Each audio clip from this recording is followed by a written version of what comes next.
Here's a trick for closing up those little holes that you get when you join for a sock gusset or an underarm, or in this particular case, this is the thumb on some fingerless mitts. So I'm on the wrong side and I have my tail of yarn here where I started picking up stitches, and I have threaded it onto a sharper tapestry needle.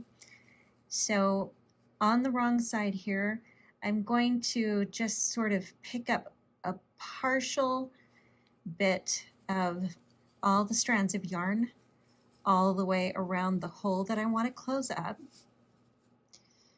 So just a little tiny bit. So I'm not going all the way through to the other side.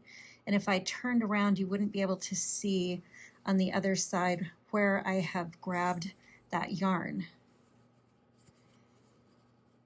And now I'm just going to finish closing up the hole here. Again, just little pieces all the way around that hole. And I'm back to where I started. And now I'm just going to pull that tight. And you can see here it closes up the hole completely. And once that is done, I'm just going to sew this end of yarn in, and you can see on the other side here, you can't see anything. So there you go.